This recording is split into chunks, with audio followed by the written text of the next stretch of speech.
Ногайские сказки, часть 2. Всех приветствую на своем канале. Сегодня мы с вами продолжим читать ногайскую сказку, которая называется «Сын Балата Батырбек». Будет интересно? Подписывайтесь на канал, давайте начинать. Ногайская сказка «Сын Балата Батырбек». Продолжение. Пошел Батырбек опять в комнату ханской дочери, а хан послал с ним 2 визирей и свою жену. Визири остались во дворе под окном, а жена хана стала подслушивать под дверью. Батырбек ударил палочкой по серебряной шкатулке и приказал: «Говори, шкатулка». «О чем говорить?» – спросила шкатулка. «О том, что слышала, или о том, что видела?» Есть пословица: «Не верь тому, что уши слышали, верь тому, что глаза видели». Рассказывай о том, что видела своими глазами. «Ну так слушай», – начала шкатулка. «Видела я однажды 3 братьев. Был у этих братьев на 3 один бык. Старший пас голову быка, средний – брюхо, младший – задние ноги.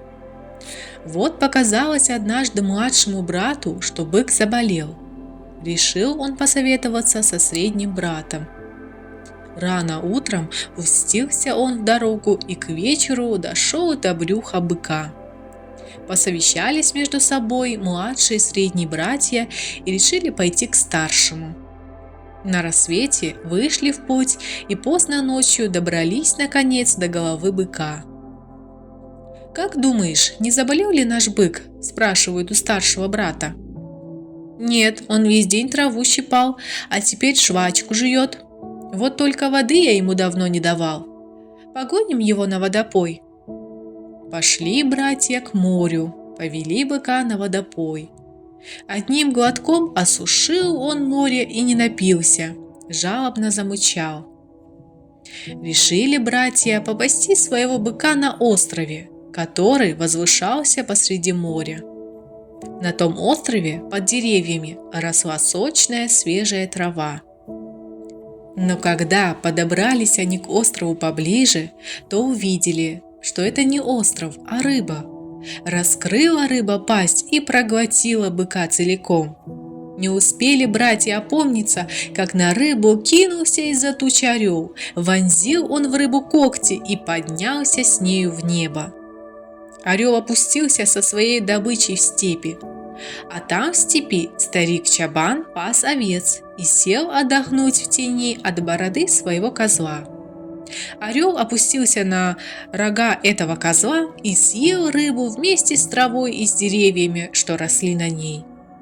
Когда орел доедал рыбу, он выронил из клюва лопатку быка, проглоченного рыбой, и попала эта лопатка в глаз старику, что лежал в тени козлиной бороды. Потер старик глаз. «Эх, — говорит, — наверное, соринка попала». Вечером пригнал старик стадо домой и попросил дочь: «Вытащи мне, дочка, из глаза соринку». Села дочь в лодку, взяла весла, изъездила отцовский глаз вдоль и поперек, нашла все-таки лопатку быка, подцепила ногтем мизинца и щелчком швырнула лопатку за окно. Лопатка упала на землю неподалеку от колодца. А у колодца вскоре стал на ночлег караван из 90 верблюдов. Караванщики было собрались готовить ужин, как вдруг задрожала, заколебалась под ногами у них земля. В ужасе бросились они навьючивать верблюдов и поспешили прочь от стоянки. Но только тронулись с места, и землетрясение кончилось. «Что же это было?» – спросишь ты. А вот что было. Караванщики разложили огонь на лопатке быка, а мимо бежала лиса, почуяла вкусный запах хряща и остановилась погрызть лопатку. И когда она ее грызла, по земле таскала, караванщики подумали, что настигло их землетрясение. Поздно вечером, как уснул караван, пришла к колодцу по воду женщина. Увидела она лису, ударила ее коромыслом и убила. Убила, а шкуру снимать не стала. Побоялась в темноте мех испортить. Оставила до утра. На рассвете караванщики проснулись, давай лису обдирать. Половину шкуры сняли, половину так оставили. Не смогли они все 90 лису на другой бок перевернуть. Из доставшейся им полшкуры решили сшить всем 90 караванщикам 90 шуб. Снялись они с ночлега и уехали. А женщина пришла, лису носком чувяка толкнула, на другой бок перевернула, да и задумалась. Немало ли будет полшкуры на шапочку для новорожденного сына? Посуди теперь, Батырбек, кто из них больше? Бык, который одним глотком осушил море и не утолил жажды? Рыба, которая проглотила быка? Козел, на рога которого сел орел? Старик, которому попала в глаз лопатка быка, а он принял ее за соринку? Лиса, у шкуры которой хватит на 90 шуб для 90 караванщиков? Или новорожденный мальчик, мать которого сомневается, выйдет ли из оставшейся полшкуры для него шапочка? Конечно, рыба больше всех, ответил наобум Батырбек. Не утерпела молчунья, раскрыла уста. Неправильно, всех больше ребенок этой женщины. Если из одной половины лисьей шкуры выходит 90 шуб для 90 мужчин, а другой половины новорожденному на шапочку не хватит, то подумай сам, какого он роста этот малыш. Обрадовался Батырбек, подбежал к хану сказать, что дочь его заговорила. Позвал хан своих визирей. Правду сказал этот юноша. И визири опять ответили: нет, хан, он лжет, твоя дочь ни словечко не промолвила. Тогда хан спросил у своей жены: правду говорят мои визири? Вот они-то и есть настоящие обманщики, сказала жена хана сердито. Я сама слышала голос нашей дочки. Видя, что хан остался в сомнении, Батырбек в третий раз отправился к его дочери. Но на этот раз он позвал свидетелей самого хана. Вот пошли они все. Хан, его жена и визири остались под дверью подслушивать, а Батырбек зашел в комнату ханской дочери. Ударил палочкой по золотой чаше, что стояла перед девушкой. «Говори, чаша». «О чем говорить? О том, что слышала, или о том, что видела?» «Слышанное зависть, увиденные плоды. Рассказывай лучше о том, что видела». «Ну, так слушай», — сказала чаша. «Видела я одну вдову, у которой было 9 сыновей. Пошли однажды ее дети на улицу играть в альчики. Проиграли они все альчики, какие в карманах были, и послали за новыми домой младшего брата. Мальчик побежал домой и увидел, что мать шьет тюбетейку. «Кому ты шьешь тюбетейку?» – спросил он. «Тебе шью, душа моя».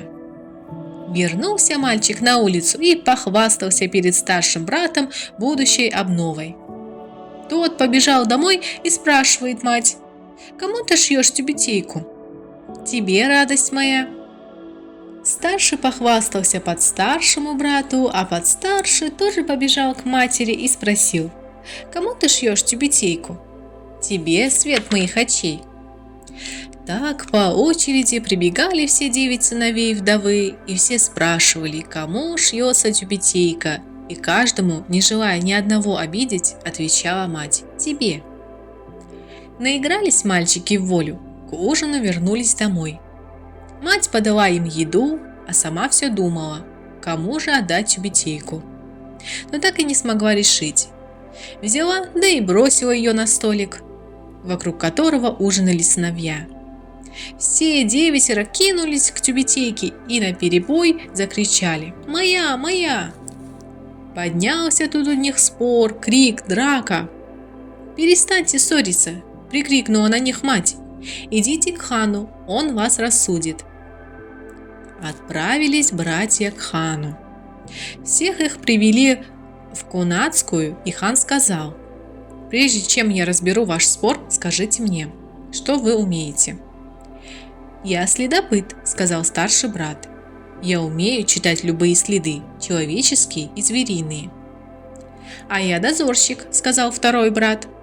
«Муху за версту вижу». «А я стрелок», — сказал третий брат. «Я сбиваю птиц на лету высоко в поднебесье». «Я лучник», — сказал четвертый брат. «Дай мне веточку сосны в четверть аршина, и я смастерю лук со стрелой, равной 40 локтям длины». «Я», — сказал пятый, — «из дубовой щепки выдолблю ладью, в которой поместится целый аул». «Я зодчий», — сказал шестой брат. «Из одного камушка я возведу дом, в котором разместятся жители твоего ханства со всем их добром». «Я кухарь», — ответил восьмой. «На одном столе я поставлю столько кушаний, что их хватит на весь твой народ». «Я землекоп», — ответил восьмой брат. «Если на твое ханство нападет враг, я могу вырыть подземный ход, который спасет тебе жизнь». А девятый, самый младший брат, смутился. «Я ничего не умею», — сказал он. «Зато даже у самого чуткого человека я кинжал с пояса сниму, и он ничего не заметит». «Хорошо», — похвалил хан братьев.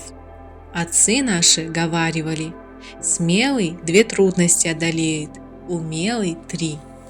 Сослужите мне одну службу, а потом я вас рассужу. Год тому назад пропала у меня единственная дочь. Долго искал я ее, повсюду искал, но так и не нашел. Найдите ее, и я вознагражу вас, как пожелаете, а тюбетейку мы присудим самому умелому». Следопыт попросил, чтобы его отвели в комнату ханской дочери. Посмотрел, куда ведут следы, и сказал, что девушку увезли в горы.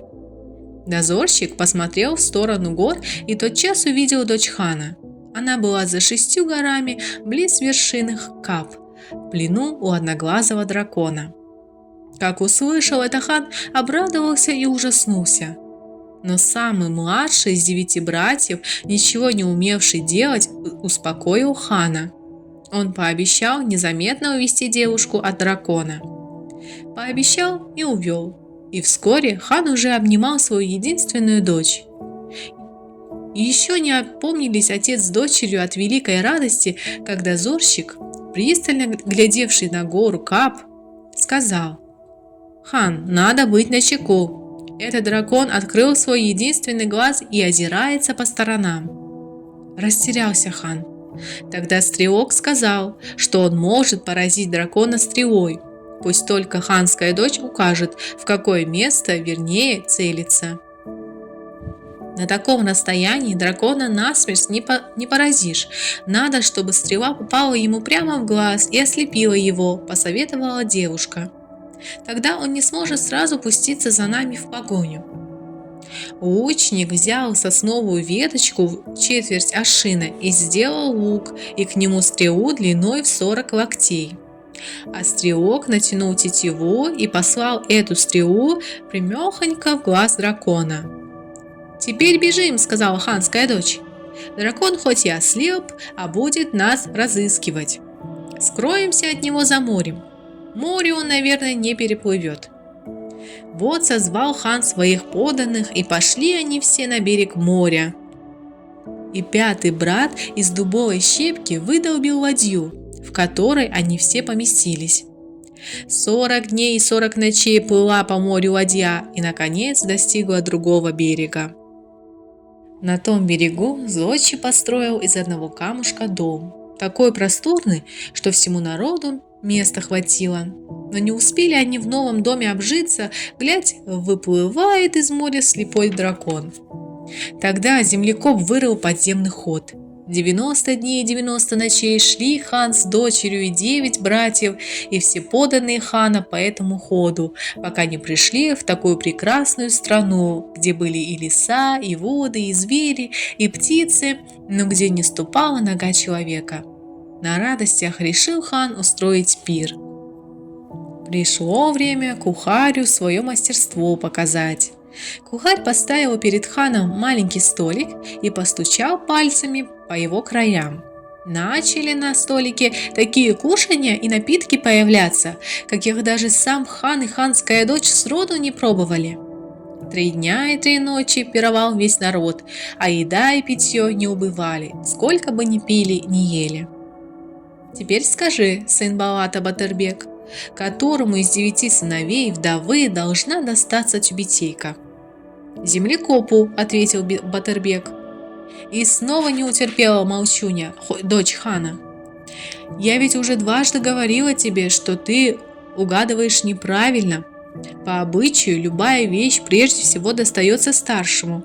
К тому же старший брат указал, в какой стороне находится украденная драконом девушка. Тюбетейка должна достаться старшему. Если тюбетейка должна достаться старшему брату, то ты должна достаться мне, воскликнул Батырбек. Ну теперь вы ясно слышали, надеюсь, спросил хан у визирей. Дочь моя, оказывается, с первого раза заговорила. Как смели вы скрыть это от меня? Упали визири перед разгневанным ханом на колени, начали умолять о помиловании. Хан простил их и приказал глашатаям созывать народ на свадьбу. Созвал всех, старых и молодых, кривых и хромых, умных и дураков. 3 дня и 3 ночи длился пир, невиданный и неслыханный. Старики пили, умные пели, молодые боролись, дураки ножами кололись, хромые местами менялись, кривые бузу проливали, собакам кости швыряли. Когда кончилась свадьба, Батырбек взял к себе отца, старого Балата, и зажил счастливо с молодой женой. Подписывайтесь на мой канал. Тут вы можете найти интересные сказки, стихотворения, песенки, рассказы, загадки, потешки для детей и многое-многое другое. До новых встреч!